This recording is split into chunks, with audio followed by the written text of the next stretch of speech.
안녕하세요. 복수의 끝을 본 40대 주부입니다. 저는 집안일을 할 때마다 사연투브를 듣고 있습니다. 사연투브에 나오는 사연을 들을 때마다 저는 매번 온갖 나쁜 놈들은 여기 다 모였구나 하며 개탄을 금치 못했죠. 그런데 얼마 전 제게도 사연투브에 사연을 보낼 만큼 경악스러운 일이 생긴 거지 뭡니까? 열 길 물속은 알아도 한 길 사람 속은 모른다고 하던데 그 사람을 다 안다고 생각했던 제가 지금 생각해도 어처구니가 없네요. 괜찮다가도 가끔 생각나면 열불이 터져 잠도 잘 안 오는데 창피해서 어디 주변 사람들한텐 말도 못하고 말이죠. 그래서 부족한 글솜씨지만 이렇게 사연을 보내고 그 사람에 대한 모든 걸 잊어보려고 합니다. 자, 그럼 지금부터 제 사연을 시작해 보도록 할게요. 제가 30살이 되던 해 어느 날 친정엄마께서 뜬금없이 제게 맞선 볼 생각이 있냐고 물으셨어요. 상대는 본인이 10년 넘게 다니던 피부과 원장님의 아들이고 오늘 병원에 갔다가 아버지 뵈러 온 원장님 아들을 우연히 봤는데 딱 제 스타일이라고 하면서 말이죠. 싫다고 몇 번이나 말했지만 계속해서 보채시는 바람에 저는 억지로 맞선 자리에 나갔습니다. 그런데 정말 안 나갔으면 땅을 치고 후회했을 정도로 저와 남편의 첫 만남은 완벽했습니다. 첫 만남이라 서로 어색하긴 했지만 그 짧은 몇 시간 동안 느낄 수 있었던 남편의 자상함과 배려, 그리고 무엇보다 언변이 뛰어나 저를 단번에 홀려버렸죠. 그날 이후 여러 번을 더 만났고 남편의 고백 이후 우리는 3년이란 연애 기간을 거쳐 결혼까지 하게 됐습니다. 결혼 생활도 남들이 부러워할 만큼 행복하게 지냈어요. 특히 제 주변의 유부녀 친구들은 제가 저희 시부모님 이야기를 할 때마다 저를 부러움의 눈빛으로 쳐다보곤 했고요.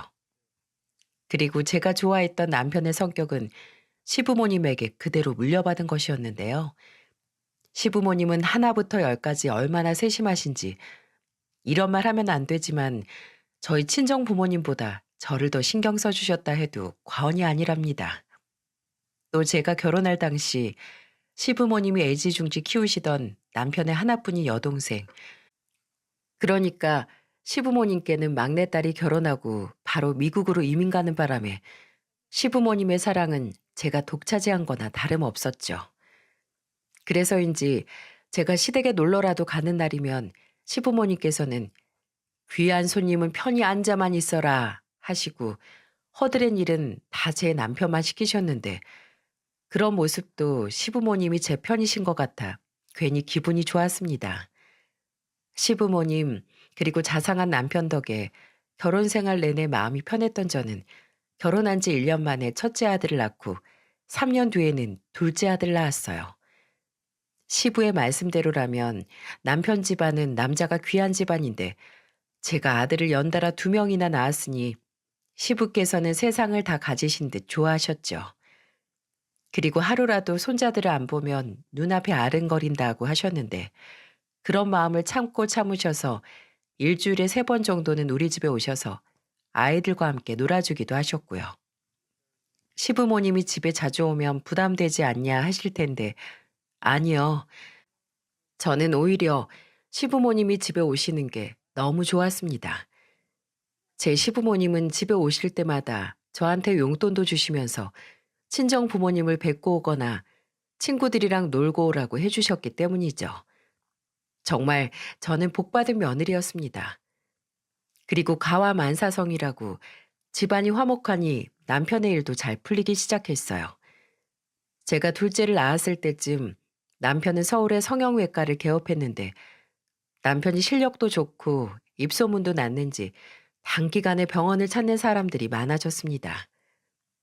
남편이 성형외과를 개업하기 전까지 저는 병원장 며느리일 뿐이었는데 이제는 병원장 아내로 사모님 소리를 듣게 됐죠. 그렇게 시간은 흘러 첫째 아들이 초등학교에 들어가고 둘째 아들이 어린이집에 갈 나이가 되니 저는 드디어 고정적인 자유시간이 생겼습니다. 그간 시부모님께서 자주 들려주시긴 하셨지만 시부모님 시간 되실 때 오신 거여서 제 자유시간은 들쭉날쭉했거든요. 아이들을 학교와 어린이집에 보내고 오전 시간이 여유로웠던 저는 문득 남편이 운영하는 병원에 사람이 많아 점심시간도 잘 지켜지지 않은 채 진료를 보고 수술한다는 이야기가 생각났습니다. 생각해보니 몇 개월간 남편 병원에 가보지도 못했는데 그날은 시간도 있겠다. 저는 김밥, 샌드위치, 과일 등 남편과 직원들의 도시락을 챙겨 병원으로 갔어요. 그런데 제가 간 날은 유독 한가했는지 점심시간이 다가오지도 않았는데 병원이 한산하더라고요. 사모님, 안녕하세요. 네, 안녕하세요. 미숙 씨 오랜만이네요. 우리 지난번에 먹었던 그 레스토랑 또 가기로 했는데 아직도 못 갔네요. 미숙 씨 요즘 너무 바쁜 거 아니에요? 바쁘긴요. 제가 요즘 몸이 좀 안 좋아서 사모님께 따로 연락도 못 드렸네요. 그런데 오늘은 원장님 뵈러 오신 거예요? 아, 원장님만 보러 왔다기보다는 남편이 요즘 하도 바빠서 점심도 못 먹으면서 진료 본다길래 도시락 좀 싸와봤어요. 그런데 어디 갔나 봐요? 아, 네. 오늘 세미나 있으셔서요. 오늘은 원장님은 오전 휴진이세요. 그래요? 나한테는 별말 없었는데. 그럼 같이 도시락 먹어요. 넉넉히 챙겨왔으니까 다른 직원분들도 하나씩 챙기고요. 미숙이는 남편이 병원 개업했을 초창기부터 함께한 직원입니다. 남편이 말하기론 일도 잘하고 항상 밝은 인상이어서 그런지 병원을 찾아주시는 분들에게도 칭찬이 자자하다고 하더군요. 또 미숙이는 저랑 단둘이 밖에서 종종 만나는데 밖에서 볼 때는 언니 동생으로 부르곤 했죠. 그리고 실제로 제 동생이랑도 나이가 비슷해서 그런지 더 챙겨주고 싶은 마음이 들곤 했습니다. 그런데 오늘은 이상하게 미숙이 표정이 전처럼 좋지는 않더라고요. 그렇게 미숙이랑 한참 수다를 떨다 보니 점심시간이 지났고 이제 집에 가려고 하니 남편이 허겁지겁 들어오더군요. 그런데 절 보고는 무슨 귀신 보듯이 화들짝 놀라는 게 아니겠어요? 여보, 어쩐 일이야? 아유, 깜짝이야. 왜 소린 지르고 그래? 당신 밥도 못 먹고 일한다고 하길래 도시락 챙겨왔었지. 그런데 세미나 갔다던데 이렇게 빨리 왔어? 당신 세미나 하면 보통 저녁 늦게나 끝나지 않나? 아, 그건 세미나마다 다르지. 오늘은 오전 일찍 시작해서 일찍 끝났어. 이제 집에 가는 거지? 조심히 들어가.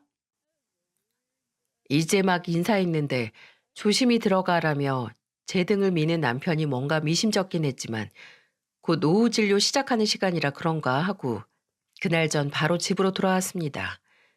그리고 며칠 뒤 저는 제 남편에게 성형 상담을 받고 싶다던 친구와 함께 다시 병원을 찾았습니다. 그런데 몇 년 동안 같은 자리에서 반갑게 맞아줬던 미숙이가 보이지 않았고 남은 직원들이 허둥대며 미숙이의 빈자리를 채우고 있더군요. 의아했던 저는 제 친구 상담이 끝나자마자 남편에게 물었어요. 여보, 미숙 씨 그만뒀어? 어, 몸이 안 좋다면서 그만둔다고 하더라고. 사람 그렇게 안 봤는데. 아니, 그만둘 거였으면 미리 말을 해줘야지. 갑자기 다음 날부터 못 나온다고 해서 급하게 사랑 구하느라 얼마나 고생하고 있다고. 어머, 많이 아프대?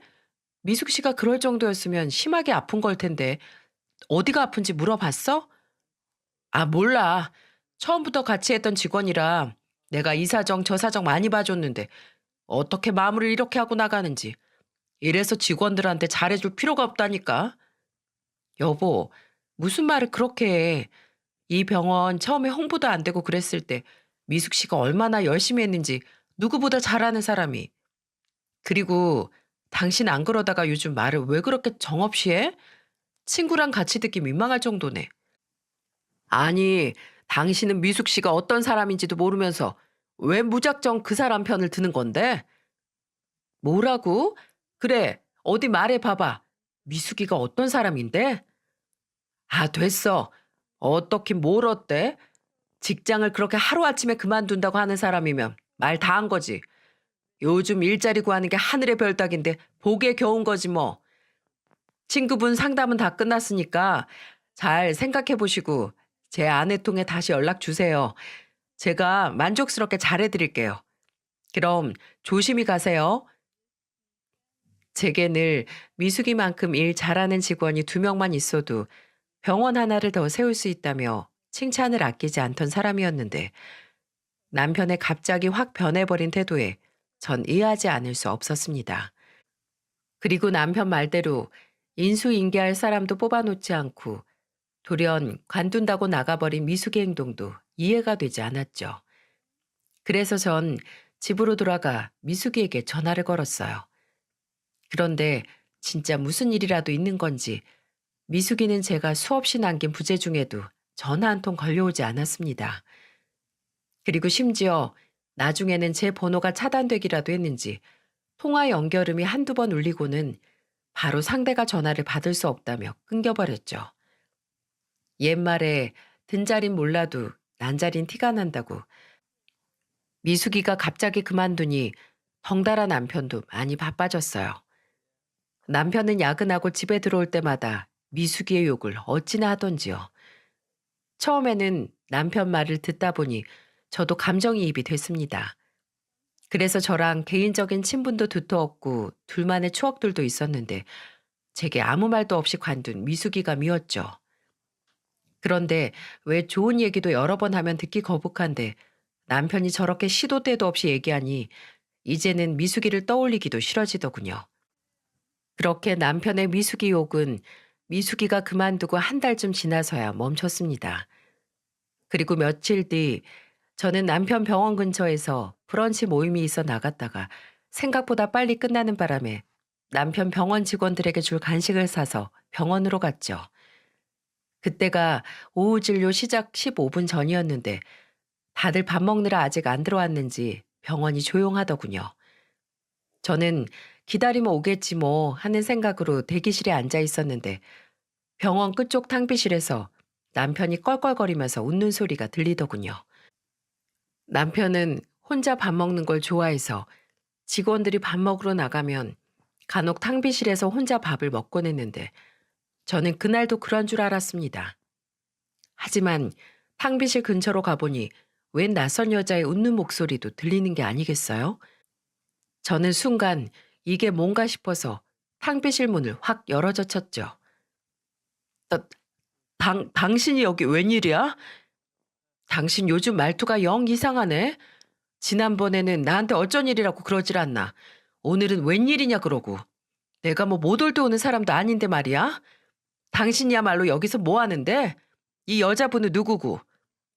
아, 우선 인사해. 여기 순영 씨.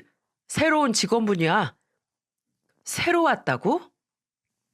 사모님 안녕하세요. 김순영이라고 합니다. 네, 반가워요.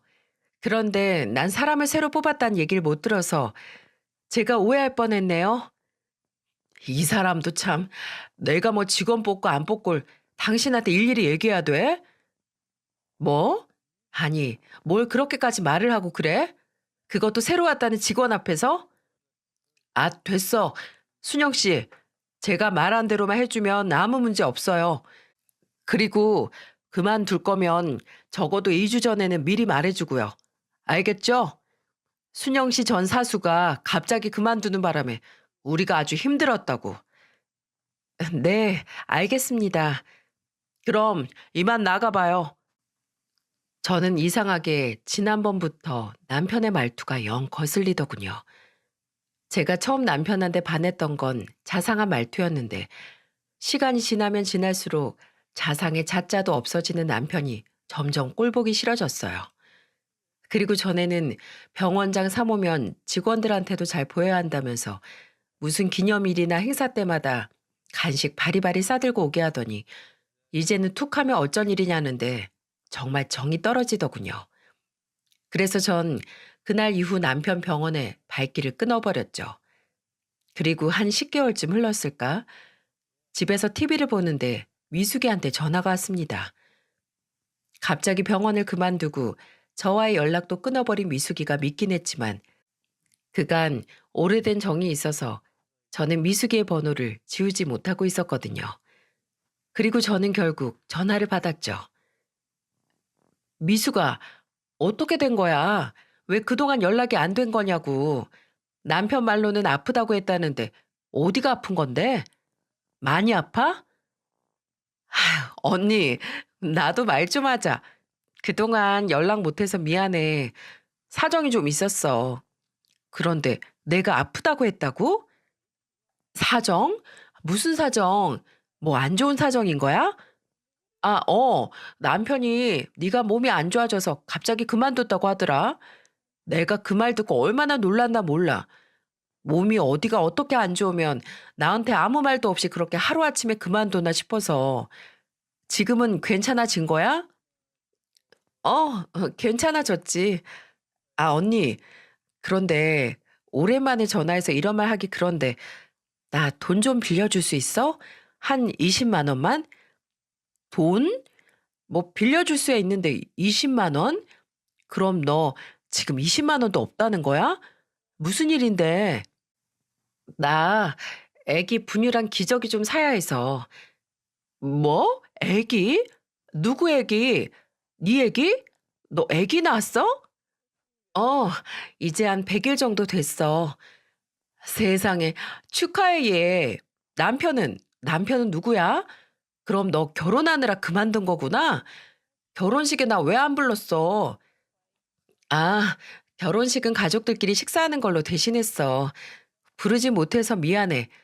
그런데 남편이 누군지는 말하기 좀 그래. 애기 낳기 한참 전에 헤어졌거든. 그리고 그 사람 사기꾼이었어. 내가 당한 거지 뭐. 뭐? 사기꾼? 세상에. 그래, 더 말하지도 마. 그런 나쁜 놈 얘기 꺼내봤자 뭐해. 화만 더 나지. 계좌번호 불러줘. 그리고 애 키우는데 돈이 얼마나 드는데 고작 20만 원이야. 나도 돈은 남편이 관리해서 큰 돈은 없지만 우선 비상금으로 300만 원 정도 있으니까 그거라도 보내줄게. 고마워. 고마워, 언니. 오랜만에 연락하는 거라 정말 많이 망설였는데 고마워. 나한테 잘 연락했어, 얘. 힘내고 무슨 일 있으면 또 연락하고. 알겠지? 거의 1년 만에 미숙이랑 한 대화는 충격적이었어요. 남편 병원을 그만두기 전까지만 해도 남자친구가 있다는 이야기는 들어본 적이 없는 것 같은데 언제 결혼하고 또 아이까지 낳았는지 그간 미숙이한테 무슨 일이 있었는지 도통 감이 잡히질 않더라고요. 그리고 얼마 후 미숙이에게 또 전화가 왔습니다. 이번에는 우리 집 근처로 오겠다며 만나자고 하더군요. 그래서 전 흔쾌히 수락했고 집 앞 카페에서 미숙이를 기다렸죠. 약속한 시간이 되고 카페 문을 열고 미숙이가 들어오는데 아이를 안고 왔더군요. 미숙이를 보자마자 전 달려가서 와라 끌어안고 아이를 보는데 세상에 아이가 어찌나 예쁘던지요. 우리 아이들 어렸을 때가 생각나 자리에 앉으면서부터는 제가 내내 안고 있었죠. 그런데 미숙이를 오랜만에 봐서 신난 저와 달리 미숙이는 시종일관 침착함을 유지하더군요. 오랜만에 본 미숙이는 아이를 낳았음에도 이전보다 더 야위어 있었고 항상 밝았던 친구였는데 얼굴에 그늘이 가득했어요. 그렇게 미숙이랑 이런저런 얘기를 하고 있었는데 미숙이가 갑자기 뭔가 결심이라도 한 듯 목소리를 깔고 저를 불렀습니다. 그리고 그 뒤로 한 말은 맨정신에 듣기 힘든 말이었죠. 언니, 아니 사모님. 사모님? 아이 갑자기 무슨 사모님이야. 밖에서는 언니라고 부르라. 죄송합니다. 제가 죽을 죄를 지었어요. 사모님한테 이러면 안 되는데 제가 미쳤었나 봐요. 용서해 달라고도 말하지 않을게요. 사모님이 어떻게 하시든 저 그냥 그 벌 다 받을게요. 그런데 정말 아무렇지 않게 사모님 옆에 있는 그 사람을 가만둘 수가 없어요. 이게 무슨 말일까요? 미숙이에게 저 말을 들은 후로 저는 한참 동안 아무 말도 하지 못했습니다.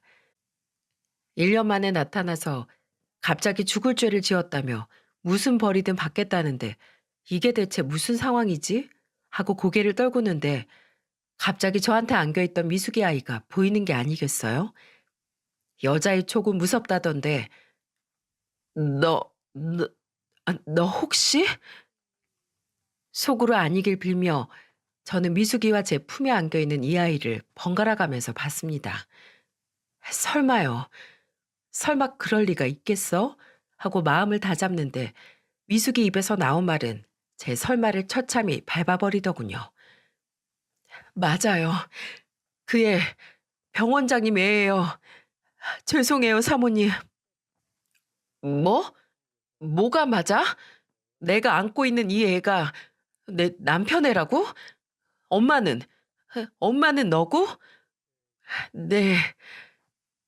나지막이 네라고 대답한 미숙이를 보고 있자니 저는 갑자기 괘씸함과 분노가 밀려오더군요.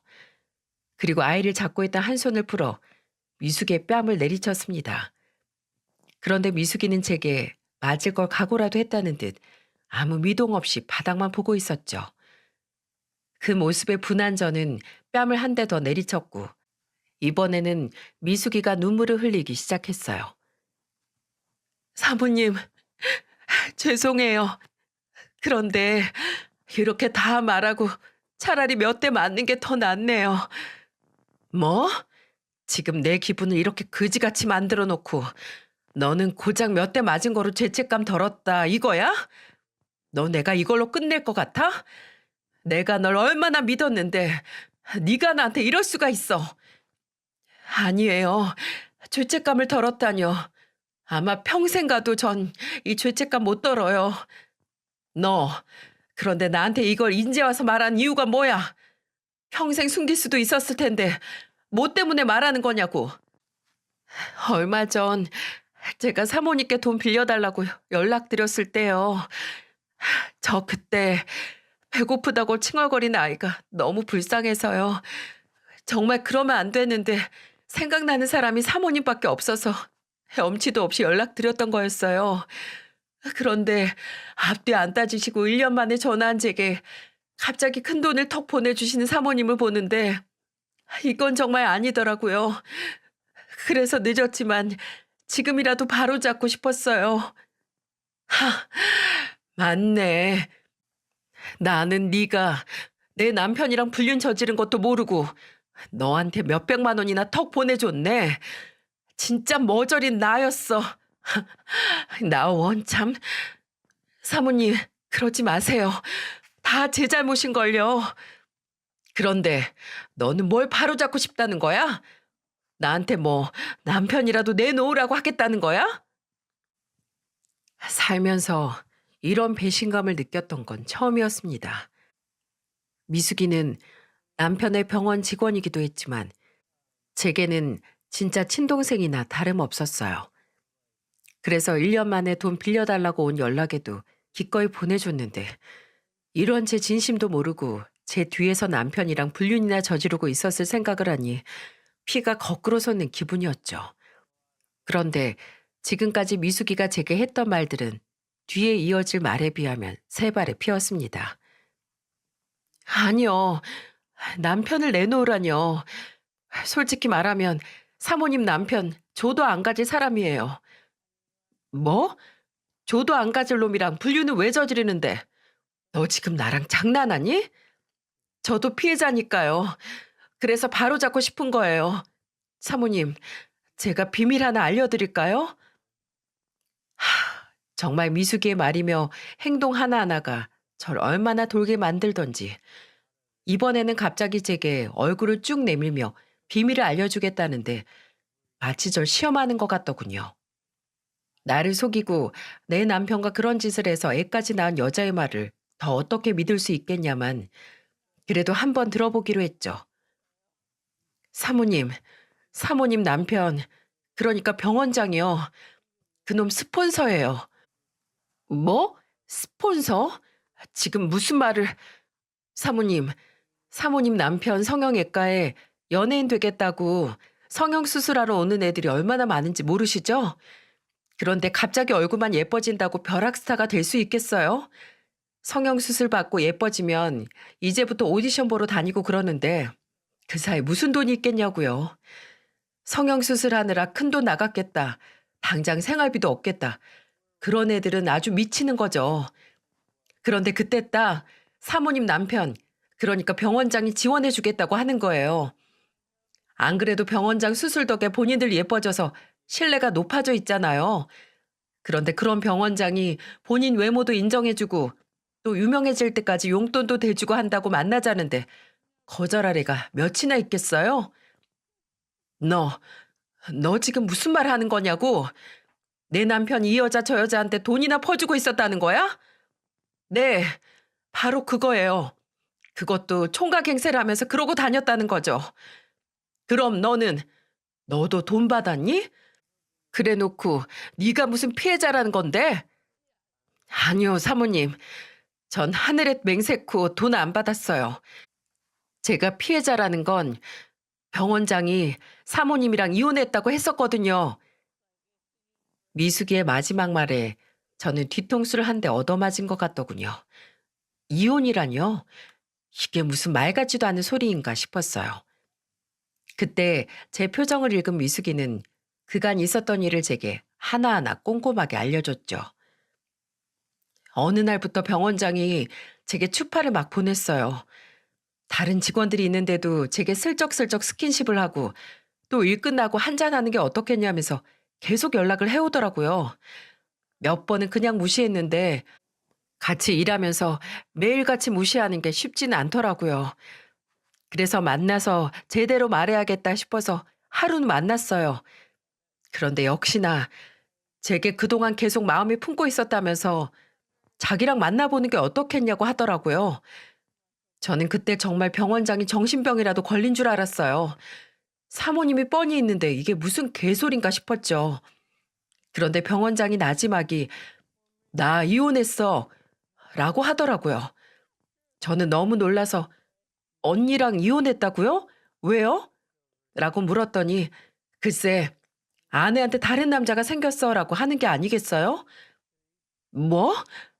나한테 다른 남자가 생겼다고 했다고? 네. 저는 사모님을 믿었지만 그 늦은 시간에 사모님한테 전화해서 묻기도 그랬고 또 어쨌든 부부 사이 일이니까 제가 따지고 들기도 뭐했죠. 아무튼 그러면서 온갖 피해자 흉내를 해대면서 제게 계속 매달리더라고요. 저도 처음엔 사모님 생각도 나고 해서 거절했는데 이게 또 몇 년간 봐오던 사람이 그러니까 안쓰럽기도 했고요. 그래서 한 번, 두 번 만나서 위로해 준다는 게 이렇게 돼버렸어요. 저는 정말 병원장이 거짓말하는 거라고 생각도 못했어요. 그때 언니가 병원에 몇 달 동안 안 나오셨을 때여서 정말 죄송해요. 저를 불륜녀로 모함한 것도 모자라서 피해자 흉내를 해대며 미숙이를 꼬셨다는 말을 들으니까 참 기가 찰 누르시더라고요. 미숙의 말을 다 믿기도 뭐했지만 제게 갑자기 차가워진 남편의 말투나 행동을 보면 의심해 볼 말이긴 했으니까요. 그런데 갑자기 뱃속에 애까지 있으면서 병원을 그만둔 이유가 궁금해지더라고요. 그런데 병원은 왜 그만둔 거야? 네 말대로라면 내가 이혼한 줄 알았고 그래서 둘이 합의하에 연애하다가 애 가진 건데 네가 병원을 나갈 이유가 없었잖아. 병원장이 애까지 원했던 건 아니었으니까요. 제가 애기 가졌다고 말하니까 사람이 갑자기 변하더라고요. 심지어 뱃속의 아이가 본인 아이가 맞냐고 따지면서요. 싱글이 이웃남을 만날 정도면 이미 이 남자 저 남자 다 만나고 다녔던 거 아니냐면서요. 그러더니 수술비에 위자료식으로 1,000만 원 줄 테니까 이젠 수술 받으란 얘기도 하더라고요. 그런데 저는 절대 그럴 수 없다고 했더니 그 뒤로 저를 아예 없는 사람 취급했어요. 그리고 그러고 있을 찰나에 사모님이 병원에 오셨고요. 왜, 저 그만두기 전에 마지막으로 뵌 날이요. 저는 그때 알았어요. 병원장이 이혼한 게 아니라는 걸요. 뭐? 그럼 내가 이혼한 게 아니어서 홧김에 나간 거야? 죄송해요, 사모님. 실은 이혼 안 한 거 알고 나서는 제가 병원장한테 하루라도 빨리 이혼하고 오라고 성화를 부렸어요. 그 당시 저는 제 애기 말고는 아무 생각도 없었거든요. 그런데 그 병원장이란 놈은 본인이 머리에 총 맞았냐면서 자기가 이혼을 왜 하냐고 화를 내는 거 있죠? 그러더니 저한테 너 말고 내가 챙겨야 할 여자가 몇이나 더 있는 줄 알아? 그때마다 이혼해서 위자료 주면 나한테 남는 건 뭔데? 시끄럽고 당장 가서 그 애 지워. 라고 하더라고요.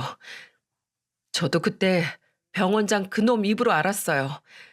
이 여자 저 여자 후원해주고 있는걸요.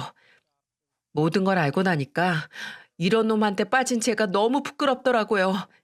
고작 이딴 놈한테 매달렸다고 생각하니 제 자신이 너무 한심하기도 하고요. 그래서 그만둔다고 했더니 글쎄, 그래, 잘 됐다. 안 그래도 일자리 구해줄 여자애가 하나 있었는데 너 자리에 걔를 앉혀야겠다. 이러는 거 있죠? 그 자식 완전 여자의 눈이 돌았어요. 미숙의 마지막 말을 끝으로 저는 아무 기억도 나지 않았어요. 짧은 시간에 여러 충격을 받아서 기억을 못한 건지 아니면 기억하기가 싫었던 건지 정말 머릿속이 하얘지더군요. 저는 그날 미숙이랑 3시간이 넘도록 남편, 아니 그 자식 얘기를 했고 우선 이 말이 전부 사실인지 아닌지 확인을 했어야 했죠. 그날 밤 저는 자고 있는 그 자식의 핸드폰을 뒤져봤습니다. 참, 그런데 그 자식의 핸드폰을 들자마자 저는 어이가 없어서 웃음만 나더군요. 핸드폰에 잠금 같은 걸 왜 걸어두는지 모르겠어. 그런 건 찔리는 거 많은 사람들이나 걸어두는 거 아니야? 라고 말했던 그 자식의 핸드폰은 버젓이 얼굴 인식으로 잠금이 걸려 있더군요. 그런데 뭐 이미 이 지경까지 왔는데 제가 못할 게 뭐가 있겠습니까? 저는 제 옆에서 자고 있는 그 자식의 이마를 손바닥으로 세게 한 대 퍽 쳤습니다. 그러니까 그 자식이 소스라치게 놀라면서 일어나더군요. 그러고는 제게 무슨 짓이냐며 소리를 질러댔는데 전 그 사이에 그놈 얼굴에 핸드폰을 들이밀었죠. 처음에는 이게 무슨 일인가 싶어 얼빠진 놈처럼 저를 쳐다보더니 이내 본인 핸드폰인 걸 알았는지 저를 밀쳐내며 핸드폰을 빼앗으려고 하더군요. 그러면서 제게 소리치는 게 아니겠어요? 당신 지금 뭐 하는 짓이야? 이 밤에 내 핸드폰을 왜 들고 있는 건데? 부부 사이에도 엄연히 사생활은 존중해줘야지. 당장 핸드폰 내놔. 그래? 사생활을 존중해줘야 한다고? 그래. 내가 당신 사생활 존중하며 물어볼게. 그러니까 지금 내가 묻는 거에 정확하게 사실대로 대답해야 할 거야? 뭐? 갑자기 무슨 소리 하는 거야? 당신, 나 말고 딴 여자 만나고 계시나요? 뭐? 무슨 질문이 그래? 사생활을 존중해달라며. 왜? 더 공손하게 물어봐줘? 남편님, 미숙이랑 불륜 저지르셨나요? 미숙이 애도 있던데 그 애가 당신 애는 맞나요? 말이 되는 소리를 해. 아, 이미숙 진짜. 당신 이미숙 만났어? 그 스토커. 걔 내 스토커야. 걔랑 불륜은 무슨 불륜? 당신이 속고 있는 거라고. 어디서 누구 애인지도 모를 애 임신해서는 내 애라고 우기는데 내가 얼마나 골치 아팠는 줄 알아? 걔 완전 정신 이상자야. 그래? 내가 그 말 믿어도 돼? 여기서 거짓말하는 거면 당신 나중에 국물도 없어? 그럼 그런 스토커 말 믿고 날 의심하는 거야? 당신도 참. 당신은 날 뭘로 보고 오히려 내가 당신한테 실망할 것 같은데? 알겠어. 대신 뭐가 됐든 나한테 안 걸리는 게 좋을 거야. 내가 뭐라도 알아내면 난 당장 당신 부모님께 달려갈 거거든. 그래. 당신 맘대로 해. 그런데 잘 자고 있는 사람은 왜 깨우고 그래? 내일 일찍 나가야 한다는 내 말 까먹은 거야? 나 다시 잔다. 뻔뻔하게 나오는 남편 놈을 보고 있자니 어찌나 약이 오르던지. 그런데 참 저도 저라고 남편 놈이 저렇게 우겨대니 남편 말을 믿어보고 싶긴 하더라고요. 솔직히 말하면 제게도 아이가 2명이나 있으니 그 당시에 이혼이 부담되긴 했거든요. 차라리 남편 놈이 끝까지 아니라고 우겨줬으면 싶기도 했던 것 같네요. 남편 말대로 미숙이가 진짜 스토커였으면 좋겠다 싶기도 했고요. 아마 이래서 남편의 불륜을 알고도 모른 척 넘어가주는 여자들이 생기는 거구나 싶었습니다. 그렇지만 반대로 생각해보니 이 모든 게 사실이라면 이런 몹쓸 놈, 품 안에서 제 자식들을 키울 수 없는 노릇 아니겠어요? 이런 여자의 미친 정신 나간 놈이라면 하루빨리 제 애들한테서 떼어놓는 게 엄마가 할 몫이니까 말이죠. 다음 날 저는 친자 확인 검사를 예약했어요. 그리고 예약날 저는 남편의 칫솔을 챙겨 친자 확인해주는 기관으로 갔고요. 그리고 사전에 미숙이도 그곳으로 아이를 데리고 오라고 했습니다.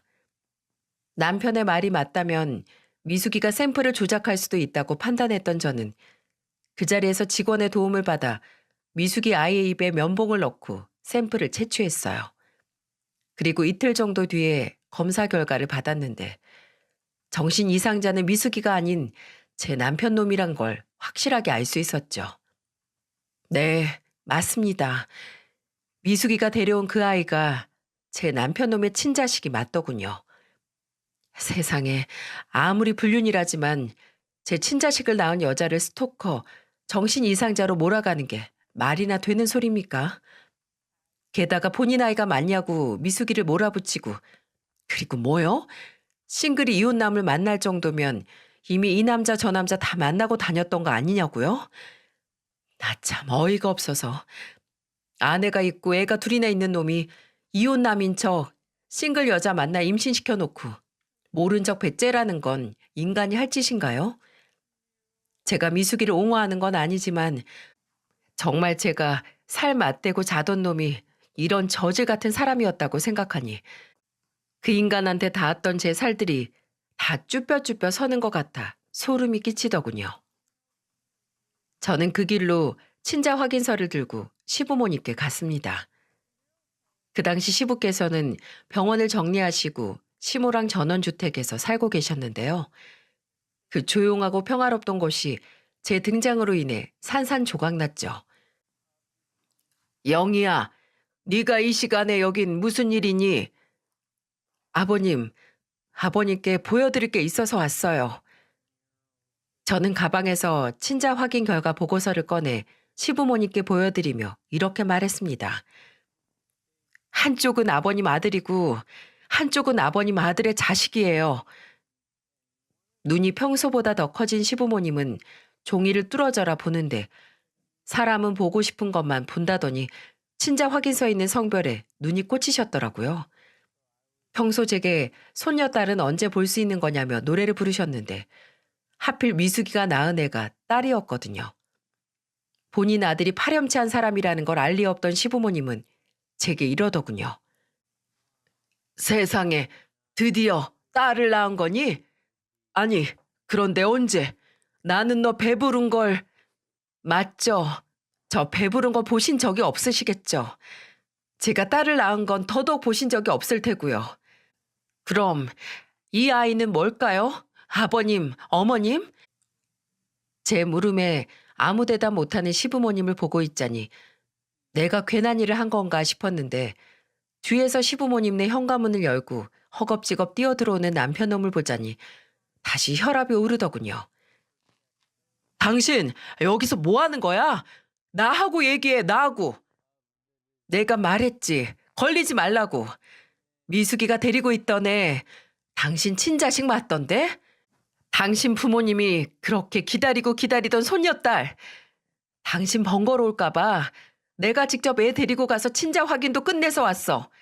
자, 이거 친자 확인서 봐봐. 당신... 제 말이 끝나기 무섭게 시부는 본인의 몸을 던져 남편 놈을 때리기 시작하시더군요. 시모는 아예 할 말을 잃으셨는지 바닥에 주저앉아 친자 확인서만 보고 계셨고요.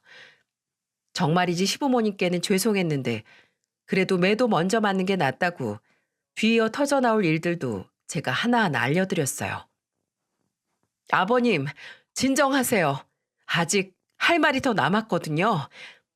당신 조용히 하라고. 이따가 나랑 이야기해. 제발 아무 말도 하지 마. 뭘 아무 말도 하지 마. 내가 분명 경고했지. 나한테 걸리지 말라고 말이야. 아버님, 그간 아버님 아들이 성형외과에서 여자 꼬셔가지고 그 여자들한테 돈을 다 대주고 있었더라고요. 그리고 그중 한 명이 순영이라고 지금은 병원에서 일도 하고 있고요. 돈을 주다 이젠 본인 일터로 불러서 여왕처럼 오시며 월급도 주고 있더라고요. 제가 의사 남편 뒀다고 주변에서 그렇게들 부러워하던데 의사 남편이 이런 천하의 쓰레기인 걸 알아도 절 부러워할까요? 아버님 생각은 어떠신가요? 그, 그걸 어떻게 알았냐고 이 자식아? 당신이 미숙이가 그만둔다고 했을 때 말했다며. 세상 똑똑한 척은 혼자 다 하더니. 아니, 그리고 당신 진짜 사람이야? 미숙이 그렇게 그만두게 만들어 놓고 나한테는 책임감이 없니 뭐니 하면서 그렇게 욕을 해대? 그리고 네가 돈 대주는 여자를 병원에서 일을 시켜? 너 그때 탕비실에서 그 기집애랑 히덕거리고 웃던 것도 거기서 연애질한 거지? 이 천하의 못된 자식아. 너 같은 놈은 내가 절대 그냥 못 둬. 너 더 이상 의사 못할 줄 알아. 여보. 누가 네 여보야? 그 더러운 입으로 나 부르지도 마. 아버님, 아버님 이 사람이 어떤 사람인지 이제 아시겠죠? 저 이런 사람이랑 단 하루도 못 살아요. 그리고 이런 놈 품 안에서 아버님이 그렇게 애지중지하시는 손자들을 어떻게 키우나요? 안 그래요?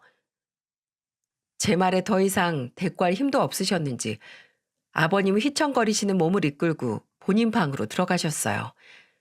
그리고 저는 남편놈 손에 이끌려 집으로 왔죠. 집에서도 제게 내내 비는데 그 더러운 모습이 더는 보기 싫더군요. 저는 그놈과 더는 말도 섞기 싫어. 애들한테 이런 걸 보이기 싫으면 당장 집 나가!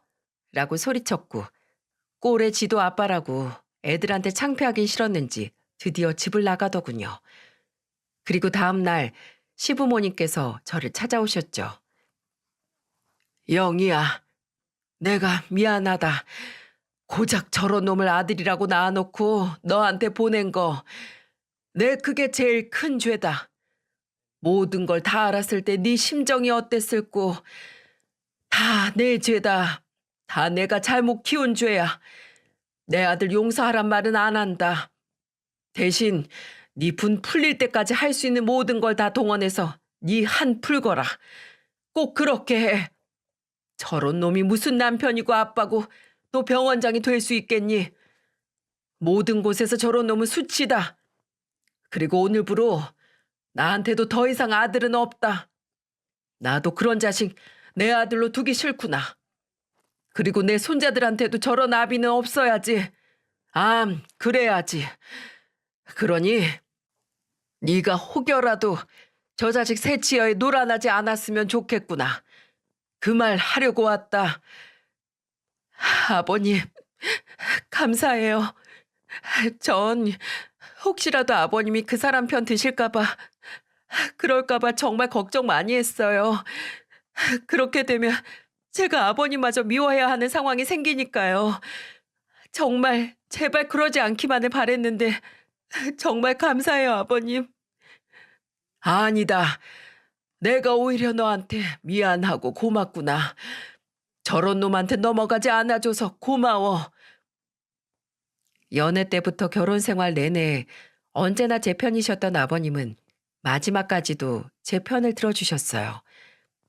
시부모님께 이 모든 일을 털어내놓기 전까지 친정 부모님께 말씀도 못 드리고 저 혼자 길고 긴 외로운 시간이었어요. 그래서 겉으론 강한 척했어도 속으로는 쉴 새 없이 무너졌던 저였는데 이렇게 시부모님이 제 마음을 알아주시니 저는 다시 한번 일어났습니다. 그리고 우리 모두를 이런 구렁텅이에 빠뜨린 그 자식을 더더욱 용서할 수 없었죠. 그리고 용서할 수 없는 사람이 하나 더 있었는데 바로 미숙이었습니다. 알고 시작했든 모르고 시작했든 알았으면 현명하게 대처를 했어야 하는 거 아닌가요? 나중에 저와 이혼하지 않았다는 걸 알고도 본인의 아이를 위해 되려 이혼하라고 성화를 부렸다뇨. 저에게 모든 사실을 알려주긴 했어도 미숙이 죄가 모두 용서되는 건 아니었으니까요. 미숙이의 상황이 딱하긴 했지만 그렇다고 그냥 모든 걸 덮을 수는 없었죠. 그래서 저는 미숙이에게 한 가지 제안을 했습니다. 제가 그놈이랑 이혼하고 현 상황에서 받을 수 있는 최대한의 위자료를 받아내면 그때 모든 걸 폭로해서 남편 병원을 망하게 해달라고요. 지금 화가 난다고 해서 망하게 만들면 제가 위자료로 받을 게 없어지는 거 아니겠어요? 위자료는 제 몫이니 당연히 받아야 하는 거고 그 자식은 그 병원을 이용해 여러 여자들을 데리고 놀고 상처 줬으니 그 병원 또한 없어져야 맞는 거죠. 저는 시부모님이 구해주신 변호사를 통해 이혼 소송을 진행했습니다. 그리고 동시에 상간자 소송도 진행했죠. 그랬더니 이제야 눈치가 좀 생겼는지 남편 놈이 제게 와서는 본인의 잘못을 줄줄 읊으며 사정사정 하더라고요. 그런데 고작 이런 걸로 취소할 이혼이었으면 시작도 하지 않았겠죠? 저는 공개할 수는 없지만 변호사를 통해 받아낼 수 있는 최대 위자료를 받아냈어요. 그 후 잠잠하던 미숙이는 그놈의 병원으로 찾아가 본인 스스로가 상간녀인 걸 밝히는 대자보를 들고 병원 입구에서 몇 날에 서 있었습니다. 그리고 집으로 돌아가면 인터넷으로 그놈의 만행을 적어 올렸죠. 인터넷의 힘은 무섭다고 미숙이가 적은 글은 순식간에 지역 카페로 퍼져나가면서 얼마 안 가 남편 놈의 병원은 결국 문을 닫았습니다. 그놈은 그렇게 아내 잃고 자식 잃고 직장까지 다 잃었죠. 그리고 어디 그뿐이게요? 이제 본인한테 아들은 없다고 말씀하셨던 시부모님은 실제로도 그놈을 받아주지 않으셨으니 그 자식은 본인의 죄로 인해 부모까지 잃게 됐습니다. 아, 물론 시부모님께 제 아이들을 보는 건 허락해드렸어요. 그놈은 밉지만 그놈과 이혼 소송을 진행하는 동안 시부모님께서는 항상 제 편에서 모든 일을 알아봐주고 진행해 주셨거든요. 그리고 무엇보다 시부모님께서 제 아이들을 사랑하는 마음은 진심인 게 보이고도 넘치셔서 모른 척 할 수 없겠더라고요. 그리고 저는 더 이상 그놈에 대해 생각하지 않기로 했습니다. 잊어버리는 것보다 더한 복수는 없다라는 말이 있는데 저는 이 명언에 100% 공감하거든요. 복수 중에 최고 복수는 제가 잘 먹고 잘 사는 거라잖아요. 저는 제가 계획했던 모든 것들을 끝낸 지금부터는 제 머릿속에서 그 자식을 아예 잊기로 마음먹었어요. 그리고 이 사연을 끝으로 저는 그 지옥 같은 일들을 다시는 떠올리지 않을 거고요. 솔직히 사연투브에 이렇게 사연을 올리게 된 이유 중 하나도 제가 겪었던 일들을 한 번에 정리한 뒤 그걸 모조리 잊어버리기 위함이었거든요. 마지막 총정리라고나 할까요? 앞으로 저 혼자서 사내 아이 둘을 키워야 하는 막대한 임무는 있지만 저희 친정 부모님과 시부모님이 계신다면 저는 충분히 잘 할 수 있을 것 같은데 여러분 생각도 그러시죠? 이렇게 길었던 제 사연을 끝까지 들어주셔서 감사하고요. 마지막으로 제게 희망과 용기 되는 응원을 해주신다면 제가 힘들 때마다 와서 힘을 얻어갈 수 있을 것 같은데 짧게나마 응원글 한마디 꼭 부탁드리겠습니다. 진심으로 여러분께 감사합니다.